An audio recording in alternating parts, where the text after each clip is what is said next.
ఉచితంగా ఏదొచ్చినా కూడా మనకు విలువ ఉండదనేది నిజమే అనిపిస్తది చాలా సందర్భాల్లో. చాలా ఇప్పుడు ఎవరైనా అడ్వైస్ ఇచ్చినా కూడా ఉట్టి ఏమో ఒట్టిగితే దాన్ని వాడు లెక్కన పెడచెవిన పెడతాడని చెప్పేసి.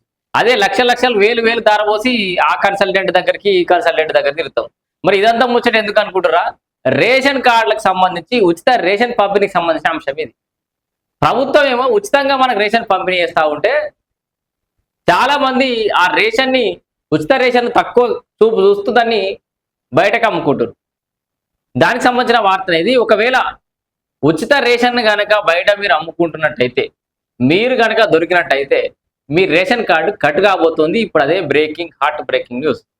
సీరియస్‌లీ మీరెవరైనా ఉచిత రేషన్ నమ్ముకుంటే మీ రేషన్ కార్డ్ కట్ అయితది. అట్లాగే డీలర్ దగ్గర ఆహ్, డీలర్ కూడా దీనితోటి సంబంధం ఉందని చెప్తే డీలర్ లైసెన్స్ కూడా రద్దయితది. అందుకే మళ్ళా మనకేమో ఉచితంగా ఇస్తుంది ప్రభుత్వం అని మనం అనుకుంటాం. ప్రభుత్వానికైతే ఉచితంగా వస్తలేదు కదా!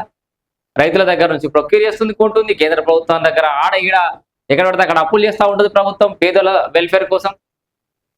మనకు ఉచితంగా వచ్చే ఈ రేషన్‌లో ఒక కిలో రేషన్‌ని కొనడానికి ప్రభుత్వం రూ. 60, 70 ఖర్చు చేస్తది.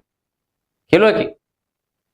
కిలోకి రూ. 60, 70 ఖర్చు చేసి మనకు పుణ్యానికి ఇస్తే, మనమేమో రూ. 5, రూ. 10, రూ. 15 అమ్ముకోబడుతుంది. మరి ఏమనుకుంటామంటే మన ఇంట్లోకి వస్తున్నాయి రూ. 4 అనుకుంటాం.